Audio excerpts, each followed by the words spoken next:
Hello, everyone. Welcome back to Beyond the Lesson Plans, where relationships are greater than worksheets. Homeschooling is not one size fits all.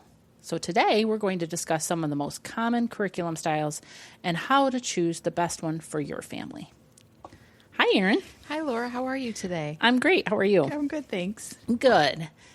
All right, let's get going. So there's several different types of curriculum. So we're going to start with some of the well-known ones. Yeah. I'll let you start with the first one. Oh, so this one is a little mysterious to me. I'm not really familiar with it, but it's very interesting. It's called the classical learning style, and it's based on a trivium, I believe they call it. And they divide the students up into 3 different groups depending on age. And then depending on the age group, they tackle a different, what'd you say? Focus of education, maybe. Yeah. The younger ages, say K through 6th grade, they are into the grammar stage. And so that consists of tons of memorization. Mm-hmm. Really get that brain soaking in all of the facts and basics of maybe math facts and historical facts and, you know, all of your list of prepositions and all of that sort of thing. But that definitely, they do a lot of it through song, so it makes it a little simpler to memorize. Yeah. And then they go into, next would be analytical and reasoning. So they're learning how to reason and maybe what looks strange to them and why it looks strange. A little bit more debate, a little bit more of if this happens kind of thing.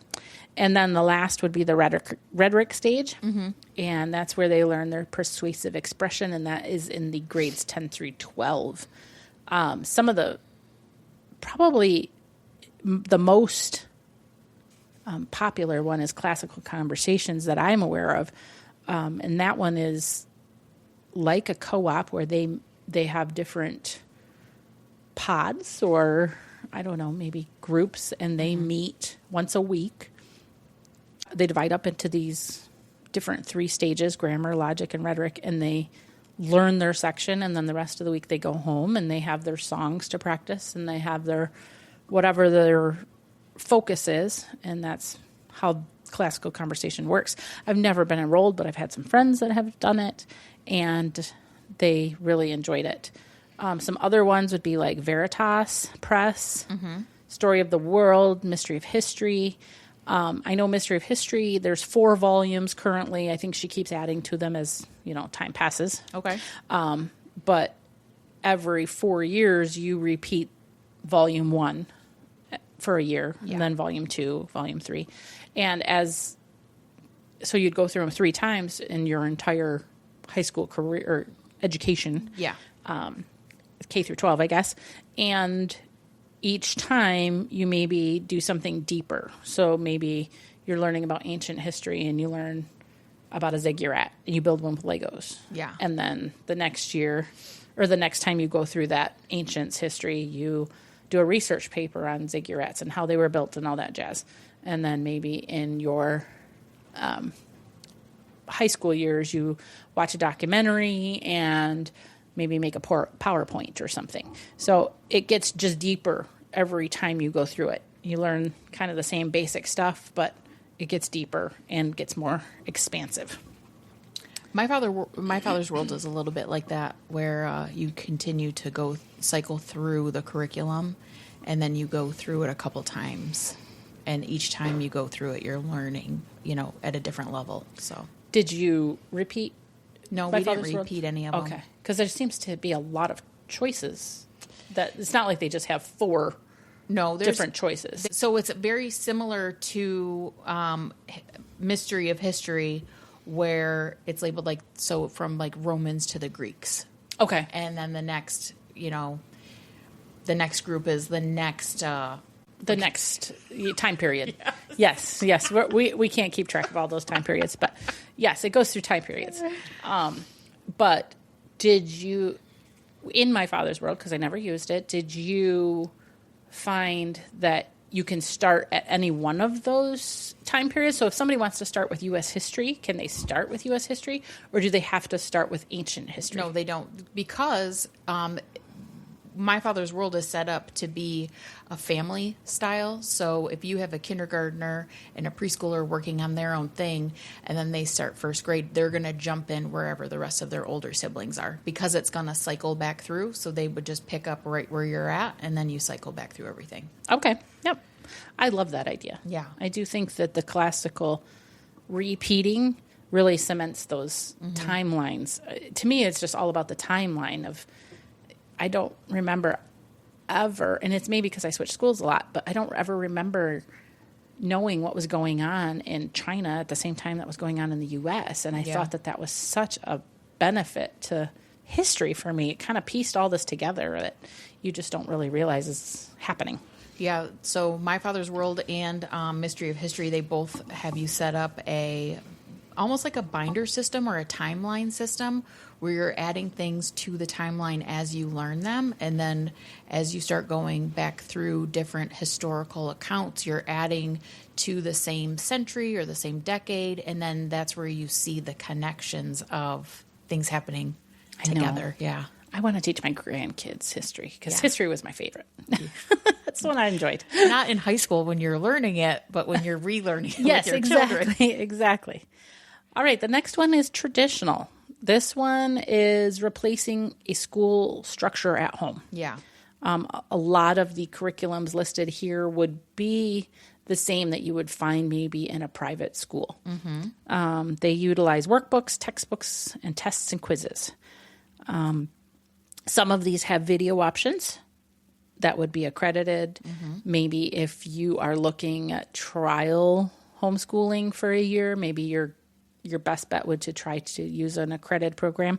And some of these do have that. So the most popular, I would say, of traditional are Rebecca Bob Jones University, or BJU Press is what they call it. Sunlight, Saxon Math, IEW. There's a free one called Easy Peasy. I never really had very good luck with Easy Peasy. I found it kind of confusing. But a lot of homeschoolers I know it may have come a long way too, because she was still building it as I was trying it out. So I'm sure she's added so much to it. It may be a lot better. I haven't looked at it in a while. But a lot of times the traditional have clear benchmarks. You're going to know if you go through a Becca 6th grade that you've hit all of those typical school benchmarks. And you're going to be tested and quizzed to death. Yeah. We're just repeating school at home. Yes, exactly. And it works for some, and maybe it's your learning style and it works. But you're going to learn to the test and then move on. Yeah. And it's not chronological. Becca's very strong at U.S. history for almost all of elementary, it seems like. And then you go into world history maybe a little bit. But there's nothing chronological about it. And you're just learning to the test. Yeah. Yeah. I used it elementary years. I switched from history, though. I kind of bailed on the history part. And science, it was just always the same thing, trees and bugs. But it takes you a while to figure out that maybe you don't want to use the whole thing. Yeah. We didn't use it really at all. I just felt like it just sucked the freedom out of homeschooling. Yes. It's solid. Like if you need a lot of guidance, it's solid. And you're going, like I said, you're going to hit all the benchmarks. But it's just kind of takes the joy a little bit out of it. Maybe for some people, I guess. Yeah. For me. Okay, unschooling. I'm going to leave that one to you because that's more your style. Yeah, so we did do a lot of unschooling in the later years after we did a few years of My Father's World. But unschooling, it's a little bit, it's got a bad rap. I think people feel like unschooling is no schooling. And unschooling is really like, they need to come up with a better name for it for sure. Life skills learning. Well, not even life skills, because, we are learning life skills, but, anything that you want to learn is, I guess it really should be called student-led learning. Maybe that. Yeah. Maybe we can start the trend, change the name of unschooling, because it's always the people that get arrested for child abuse, and always the ones that say, "Oh, well, we were unschooling." Yeah. So this one does get a really bad rap. I could see where it would work, and I feel like maybe we did use a little bit of it when it came to hobbies and stuff. They had to figure out how to do hobbies. I didn't have time to help them with hobbies. Yeah. But it does definitely. Some people just don't do anything and call it unschooling. Yeah. And I don't know. Bob has a huge problem with it. Not a huge problem with it, but he just feels like kids, given the choice, aren't going to choose to learn most times. They feel like they need some sort of direction. Yes, so you can give them direction with unschooling. My argument with unschooling is, with the traditional style, you're learning to the test. With unschooling, you're learning because that's what you want to learn. So you're going to retain that information more. Where in the traditional style, you're learning it because you have to pass the test, and you're just memorizing it for the test, and then it's gone. Right. So with the unschooling, you're learning things that you actually want to learn. You're interested. You're going to retain that better. I agree. Yeah. I do see the benefits of some of it. But to me, there's some things, it just doesn't mesh with my personality very well. Okay. And so therefore, it would be very difficult to know how to keep track. Like that was a topic of conversation in a blog or a post I was reading, and it was, well, how do you do your transcripts for homeschool or for unschooling? And a lot of people were like, oh, good question. And I was like, oh, So what we did is you would lump your history together, like just in your traditional style learning. Like you said, you're not learning in chronological order, but you're doing history, right? So we're going to lump our history together. They did history. Right. And I can see that, Yeah. but I also can see where the radical side of unschooling doesn't work. But then I can also see the radical side of traditional schooling of, you're going to sit here from 9 to 3 because that's what school is. Yeah. So every style can have its radical side to it. Yeah. It's just, this one definitely gets talked about the most. Yes. And I think when you hear of somebody who's trying to do some sort of homeschool law, this is the one that gets kind of brought out into the mainstream world of, oh, well, they don't actually sit down and do school, And so I think that it kind of gets a little bit more of a bad rap because it's always the focus. If there's an abuse case locally or, oh, well, they were homeschoolers and they were unschooling. It blows up. Yeah. And I think this is where people are like, well, we need to track homeschoolers to make sure that they're actually learning. Yeah. And that's where all that regulation wants to come in. Yeah. So you had a really good graphic that you had brought about unschooling, and it doesn't have necessarily a curriculum, but more of a resource recommendation. There's not a lot of unschooling curriculums, but you can use Excelis and take a class on maybe a trade. Yeah.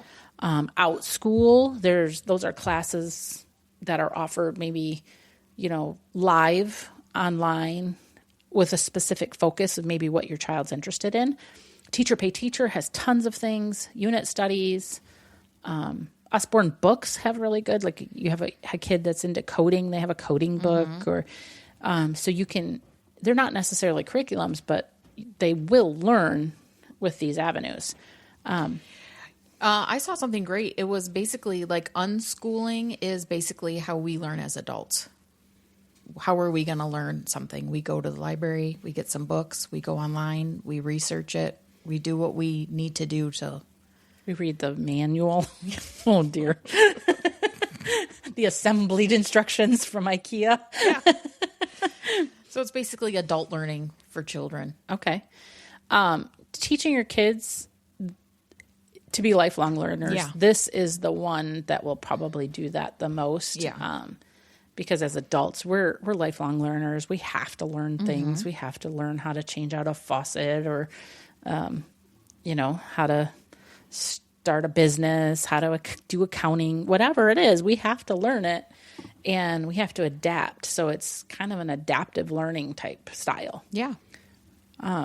See, it is your personality. Look at that. I'm growing. I'm growing. Okay, next would be unit studies. Explain unit studies to us. I love unit studies. We utilize unit studies a lot too. So when unit studies are basically, you pick your subject. It could be a holiday coming up. It could be a scientific thing like bugs or the weather. And then it takes that theme and wraps every subject around that theme. So for butterflies, let's say, you are going to order your little butterfly caterpillars. You're going to hatch them. You're going to document, all the scientific stuff, take pictures, do nature studies around it. That's your science. Then you're going to do some vocabulary around your butterflies. You're going to do geography. Where are the butterflies migrating to? Where do they come from every year? You're going to do some history, maybe research some butterfly enthusiasts of the past. You're going to take every topic on go every to a subject. Butterfly garden. Yeah. At the zoo, or they have exhibits where they all come and land on you, or a field trip, and then even your math, calculating how far they migrate, and all of that. It is really cool. They're usually short term. They don't always encompass the entire year. Sometimes they're seasonal. Sometimes they're monthly, whatever, holidays, whatever. But some of the most popular would be like 5 in a row. Konos, Teacher Pay Teacher has thousands of them, I'm sure. Etsy, libraries. We had Lake Orion Library when my kids were growing up, and you could go in and they had a subject in a bag. And you could take that and it had a book in it. It had maybe a movie or a audiobook. It had some supplies to make a craft. It had just all kinds of things in that bag that you could say, okay, we're going to check this out. We're going to do it. And then we return it back in. And they were what I would consider mini unit studies. You can also make your own. Yeah. Have you ever made your own? No. Why is that funny? You're just so funny. You don't really have to because No. there's so many available. There really are. I mean, I just made my own a second ago when I talked about the butterflies. Yeah, see, you could build around that. There's a whole one I used for my kids, like second grade. We did a whole science on the Magic School Bus episodes and books that went along. A friend of mine had written it, and she had found books that went along with it in the library, and she just emailed me the PDF, and I was like, this is sweet. Good job. You did an awesome job. Our next style, what is it? Charlotte Mason. That's one of your favorites. Yeah, it is one of my.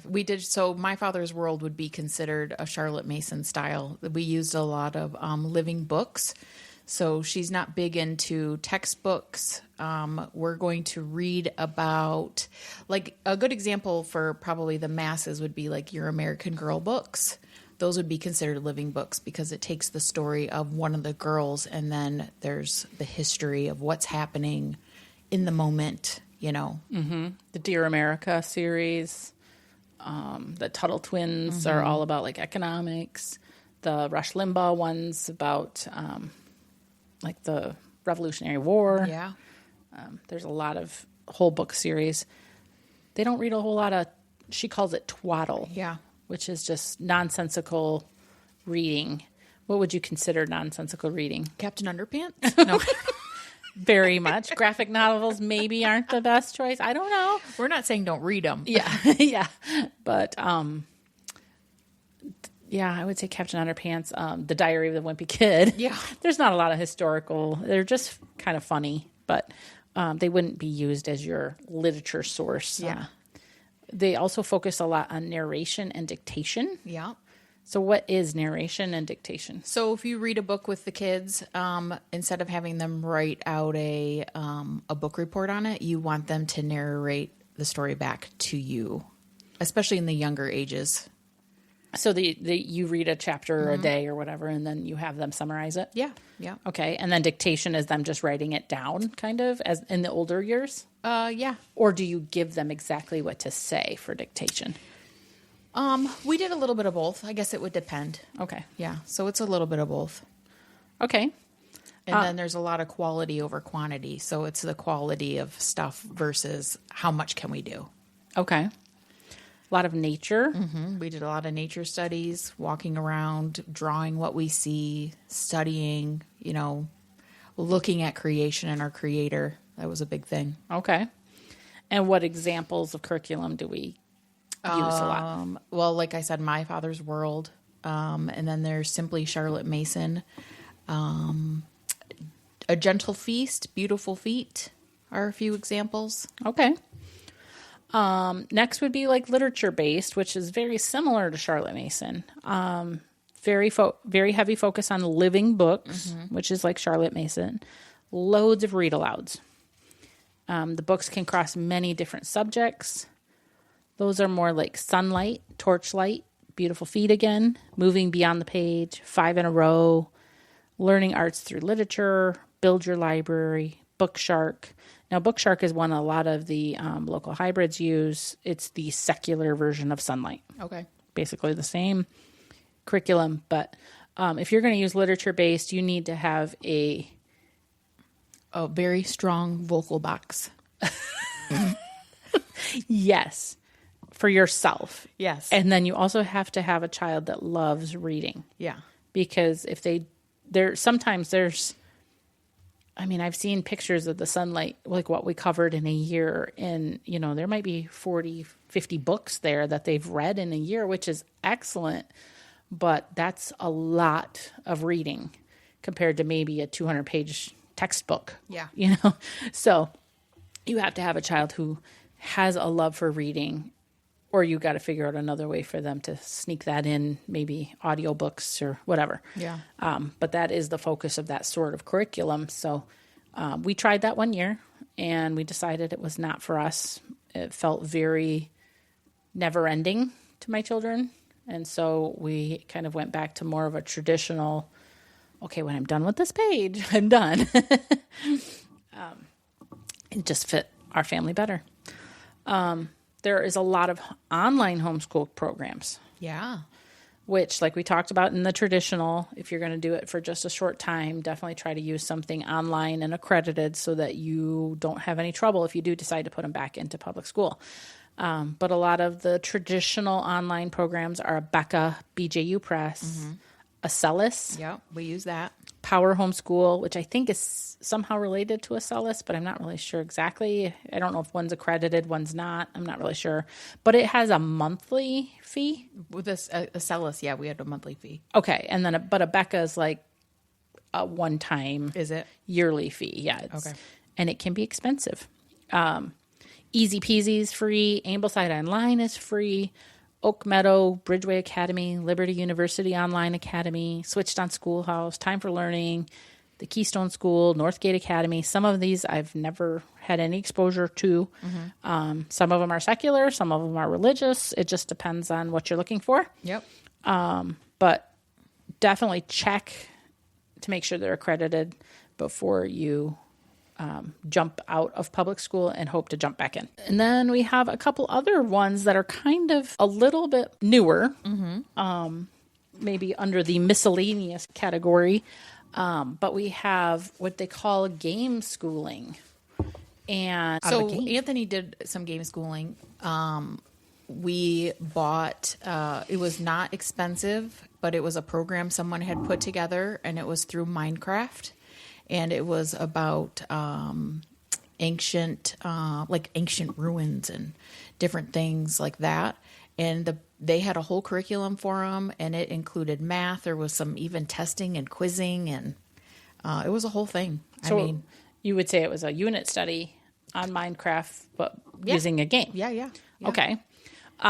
The Rainbow Resource Center has an entire article on game schooling, which I found interesting yesterday when I found it. And it says it just refers to the use of games to learn educational skills. Usually this refers to tabletop games like board or card games, but it can include video games like Minecraft, good video games. But the benefits of the games is they retain the information. It teaches them critical thinking, strategy, motivation because it's more fun than just a worksheet. They usually have to play with more than one player, so they learn some social skills. And when they win, it's a self-esteem boost. And, of course, it creates memories. They can be good, they can be bad, who knows, but depends. Bob used to play, like his mom thought, oh, we need to play board games because that's what you do as a mom. And Bob and his brother would make it so miserable to play games that she would go away crying because they hated games. And he's still to this day. I think the only game we can get him to play as a family is Scrabble. Okay. Or like Pictionary on the board. But yeah, he just hates games. But the negatives to game schooling would be maybe you have a poor sport in the family. Maybe you don't have one that likes games. Or they do add up and you have to store them. So sometimes games can be expensive, but you play them for many, many years if you're careful with your pieces. And so this Rainbow resource has suggestions, and we'll put this in our show notes because this was just something that was I hadn't realized was out there. I knew about game schooling. I just didn't know about this resource. And it gives some really great choices that I've never played. But what about video games? Do you think they're helpful or harmful when it comes to game schooling? Great. I mean, like I said, Anthony did the Roblox, and I'll tell you a little personal story too. When we were doing My Father's World, we sat down and got all cozy on the couch, and we were going to start talking about biomes. And I was like, "Do you guys know what biomes are?" And they were like, "Yeah." And I was like, "No, you don't." So I covered the page. I'm like, "So what are the biomes?" And they told me. And I was like, "But where did you guys learn this from?" They're like, "Minecraft."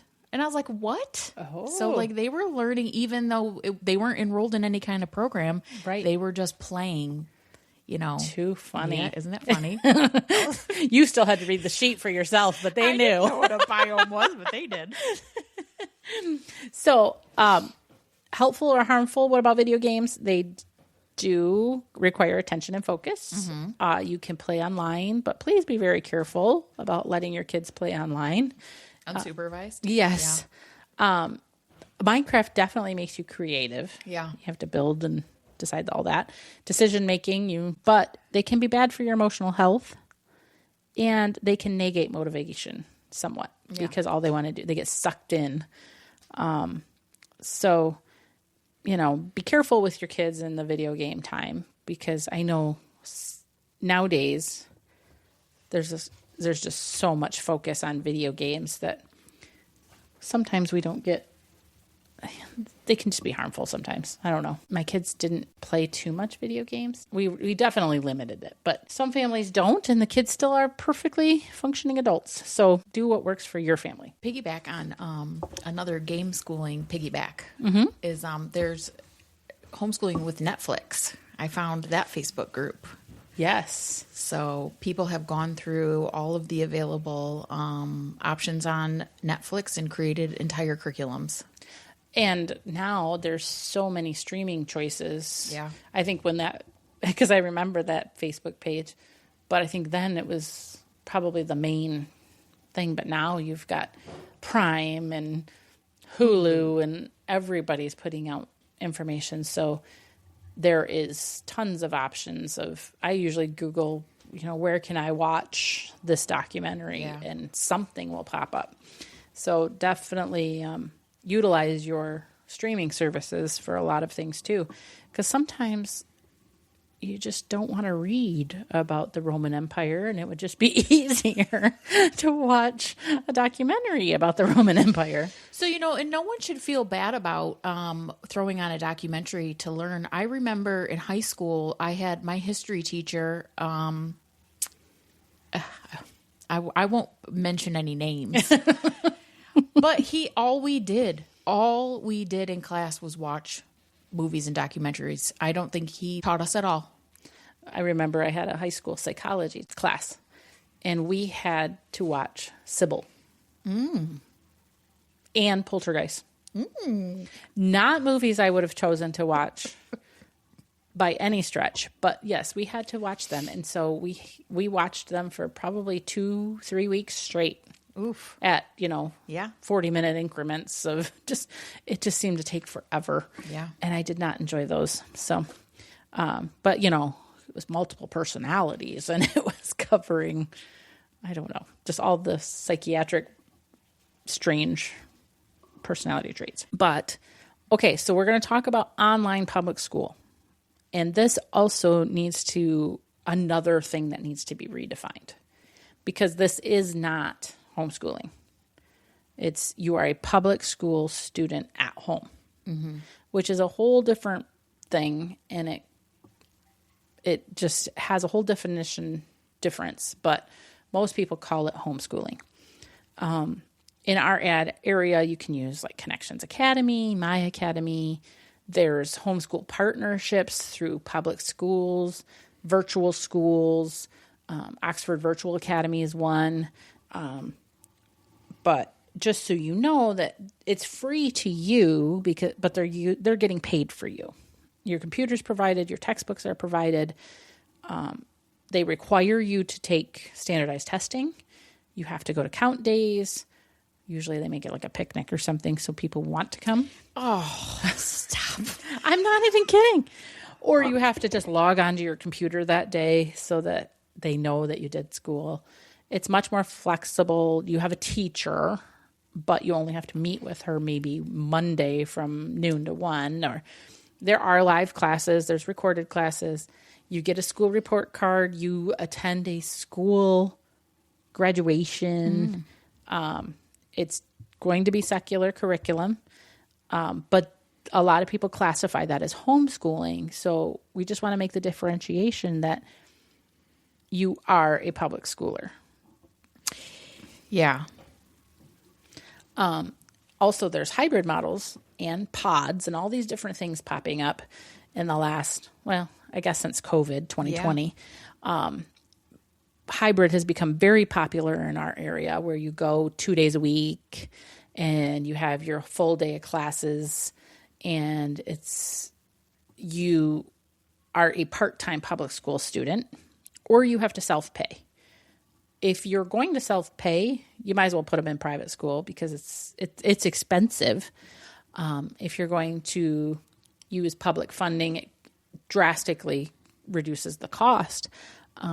But a lot of them have maybe $1,000 a year that you have to pay per student because they want to use curriculum that the public school won't fund. So maybe they promote themselves as being a conservative program with a Christian spin on it. And so then you pay for your history, or you pay for your science so that it doesn't come from a secular perspective. But it is definitely funded through taxpayers, mostly, and you are considered a part-time public school student. Yeah. So most of us, as we get into the years of homeschooling, I would say most of us transition from being one of these, I'm classical, or I'm a traditional, or whatever, and we become eclectic. Yeah. And we decide we like traditional math.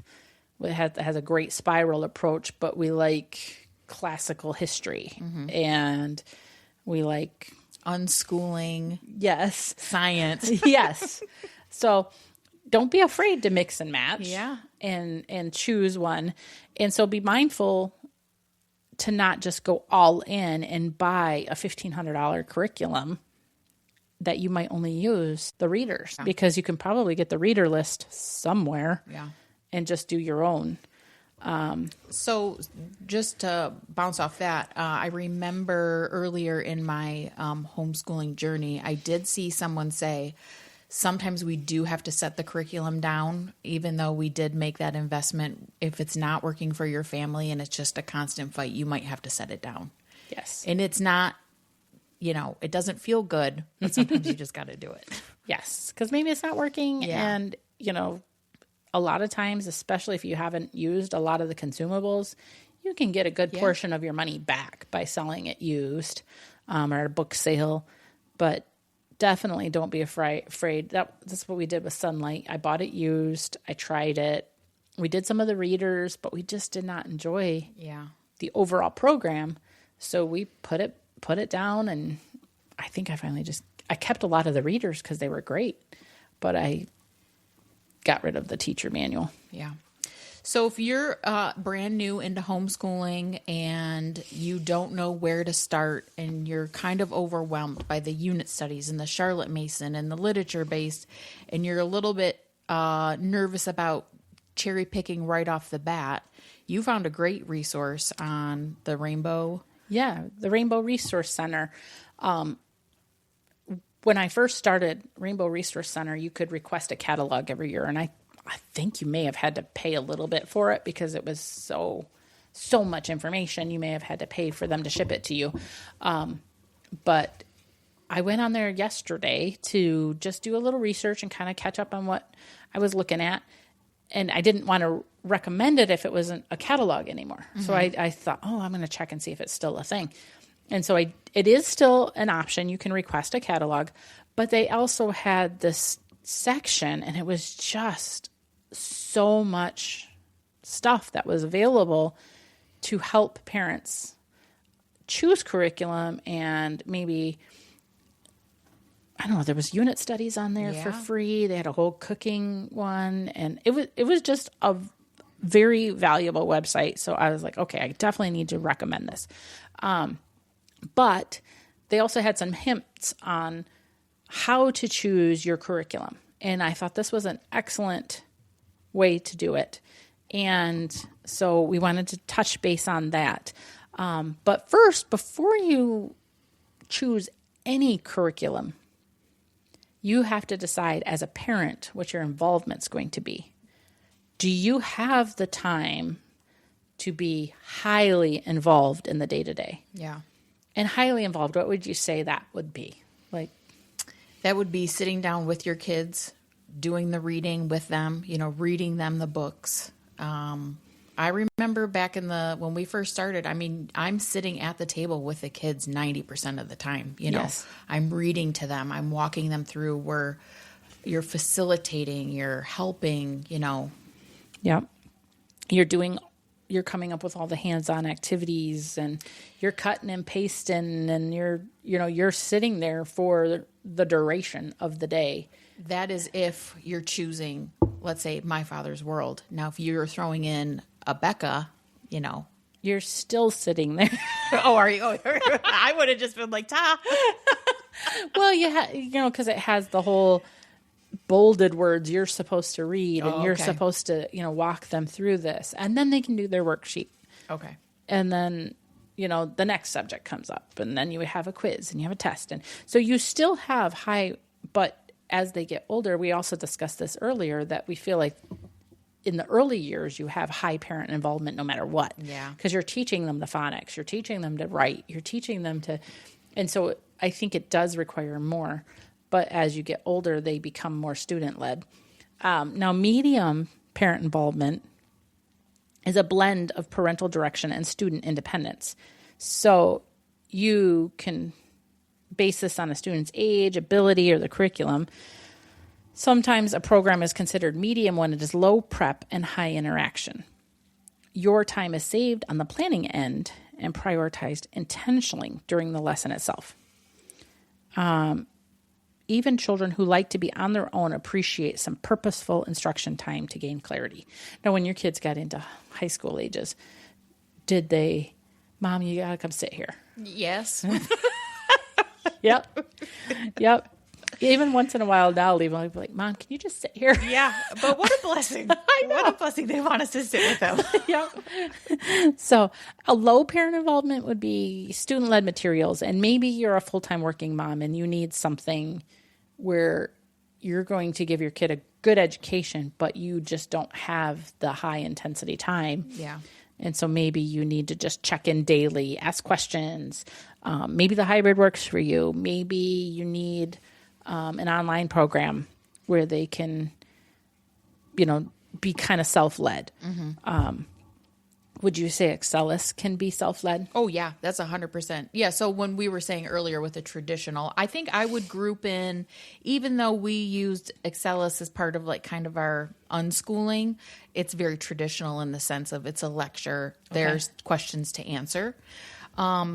We used it unschooling because I let them pick whatever they wanted to use off of that. Okay. But with hands off, Excellus would be great because it's literally video. Okay. And then they answer questions on the computer. So it's very hands off. Okay. So also you'd have like BJU accredited and ABECA accredited. That would be very hands off because you submit the work and somebody else grades it and issues a report card and stuff. So those ones you have to decide as a parent what you have time for. Yeah. Before you choose your curriculum. And maybe you have a special needs learner and that's a whole different focus. So we talked of doing a future episode on learning issues and what to use and that because we both have non-neurodivergent kids, we would probably have to have a guest for that one or a couple guests. But another resource that was on that website yesterday, Rainbow Resource Center, was choosing curriculum the family way. And the family way was an acronym. So it kind of went with F was for faith and philosophy. So why are you homeschooling? What will success look like in your family? And what things do you consider most important for your children to learn? So that could take a couple of weeks in itself, just trying to figure out your focus. Yeah. Do you want a religious program? Do you want a neutral? Do you want secular? Secular is going to have, contrary to common Christian beliefs, evolution. You're gonna have the worldview is totally going to be different than the Christian perspective. Would you know of any neutral that would be? Maybe Bookshark would be considered neutral because a lot of them have Bible like ABECA has Bible verses throughout in their. Science talks about God and their history talks about God and just so I don't know if I could pinpoint a neutral. But would there be a neutral? It would just be secular or Christian. Well, their definition of neutral is avoids religious or theoretical topics or present multiple viewpoints without preference. So I don't know. But then the A for family, it goes into approaches. What do you believe about how children learn? Do you believe in the learning styles or are they a myth? We did an episode on that last week. Yeah. What is your vision for your homeschool? So if you haven't listened to our learning styles, go back and listen to that one before you pick your curriculums. Speaking of rabbit trail. Okay. Did you do the test? We were supposed to report back. Oh, yes, I did do the test. So what did you come up with? I'm a visual learner. Really? Yeah. I was a visual and kinesthetic. Okay. So I was both. But yeah, you said. Yeah. But no, I thought you said you would not visual. I thought so too. But then when that's why it's a myth. That's so funny. You took the wrong test. You answered it just to purposely be. Oh, too funny. But yes, you need to know as far as your approaches, if you want spiral learning, if you want sequential learning. Can you tell us what spiral is, Erin? Because some people don't know. Yep. So spiral is, so we used Horizons Math. And that was a spiral learning. So it would introduce a new theme, like let's say Roman numerals. And then, you have your addition, your subtraction, multiplication, division, whatever. And then every couple days or every couple weeks, it's going to reintroduce Roman numerals. So you could be knee deep in, Long division. But then here comes a little section on Roman numerals. So they're constantly so you can retain this information. And it's not mastery. We learn it, then we forget it. We're going to continue to keep visiting. Yes. And sequential is you're going to master addition before you move on to subtraction. Yeah. And we tried that, but it didn't work so well for us. We definitely thrived on spiral because we had the mentality of if you don't use it, you lose it. Yeah, and that's true as an adult. So definitely look at your approaches to learning and learning styles and all of that before you go ahead and pick your curriculum. The M stands for? The M in family stands for money. So what is your budget? I didn't have a set budget with our homeschool, but we were not spending. I mean, I'm not going to count field trips and co-op and stuff like that, but we weren't spending anything over $700 a year. For both kids? No. Yeah. So and I want to say sometimes like nothing. Yeah, I mean. We did not spend a lot at all. We didn't either. We bought a lot of used curriculum. Yeah. We have an awesome free table at our co-op, and when people are done with things, they set it there and somebody else can pick it up and run with it. And I also loved the books that covered all 12 years in one book. Yeah. Like Spelling Power or Mystery of History. And so they're a one-time buy and you use them over and over again. I love Spelling Power. Yes. So evaluate your resources. So maybe you don't need the full box curriculum. And, the pictures are cute online of the unboxing and all that. It's fun. But I feel like the more kids I had, the cheaper it got. But be careful with some materials or some curriculums. They love to rewrite them every 3 or 4 years. So I had a friend who had 8 kids, and she used Abeka, and she had a cutoff between a couple kids where she could no longer use those teacher manuals and those books. She would buy new consumables every year, but she couldn't use the teacher manuals anymore because they changed the entire curriculum. And I understand some things need updating, but that was $1,000 that's a money grab. Yeah. That's a subscription. Right. Correct. So, definitely be mindful of that when you're picking your curriculums. And, other things can really add up when you're doing, art classes and co-op and, horseback riding and therapies and all these different things. They really add up. So you need to make sure you cover all of those things when you're adding in your budget. Yeah. And which resources do you have more time of? Time or money? Because sometimes you have lots of time to make up games or do whatever. And other times maybe you have more money and you can just buy a game that does it. Yeah. And, I would say 99% of the homeschooling community is a one income family. I would say you're probably right. Yeah. There's just not a lot of time. Yeah. For mom, especially if, they're highly parent led or there are 8 children, or 4 or 6 or 2, Yeah. It's highly demanding. So, sometimes it costs families more than it is worth it for mom to work. Yeah. The I stands for individuals. How does your child learn?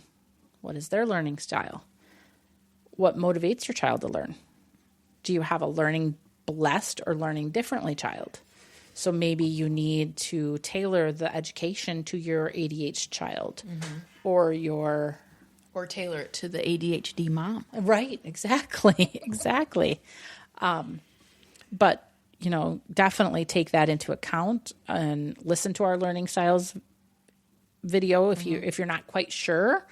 We also link in the show notes some tests that you can kind of see and give to them and to you to find out your learning style. The L. The L's a good one. It's about life. Are you having a new baby? Are you moving? Are you changing jobs? Sometimes those things happen and it throws your whole school year up into a tizzy. Maybe you miss a month because you're between houses and your curriculum is boxed up in the back of the storage unit. Babies, it's nice because you're sitting on the couch, but you're too exhausted to think about schooling. So, think about that stuff. Yeah. I just see blessing in that yes. It is so flexible that you are allowed to have those moments in life. Yes. And and you're never behind, And if you are normally a school year family, you can take the month of baby coming off and maybe go through June or pick up early in August. You just adjust your time. And if you're year-round schooling, then you just take that time off and you just keep going. Yeah. But life hits and sometimes you have to adapt. Yeah. So what's the why in family? What are your time priorities and how much structure do you need as a mom? How confident are you about teaching? So maybe you need a program that clearly explains something because it's not your forte. A lot of times I always hear math. I don't know how to teach math. And so they need a program that's going to kind of hold their hand along the way, which teaching textbooks, Mr. D Math, Khan Academy, all of those would do that. Don't ever let your fear of being capable of homeschooling your kids not let you homeschool. You know what I'm saying? Right. You can do it. Even if you don't know it. Yeah. You just do it. And every year there's more and more options for learning things. Yeah. I mean, I remember when the first time that we discovered photo math, that was like a godsend. We're like, we could take a picture of this problem and it will show us how to solve it. Yeah. Like, wow, that's awesome. Yeah. So there's just so much out there now that you can use. So take the family approach when you are choosing your curriculum. And again, we will link where to find that in our show notes. So if you are choosing for the first time, or if you need recommendations, reach out to us via email. Yeah. Because we'd love to chat with you and beyond the lesson plans 2@gmail.com. Yeah. So anything else you have to add or any questions? No, I don't have anything to add. I don't have questions for you either today. Really? Do you have questions for me? No, I think I asked them throughout, so I think I'm golden. But you want to wrap us up? Yeah. So thanks for listening. Make sure you follow us on Instagram and Facebook. We have our podcast, I feel like, on almost every platform now. Woohoo! Yeah. We're live on YouTube and Spotify and iHeartRadio and Apple, Amazon. Look at us go. I know, it's crazy. We are cranking it out, and we're finally getting the hang of this. So we hope you are enjoying that. Give us some feedback. We need to know. So, all right, everyone, have a good day. All right, bye-bye.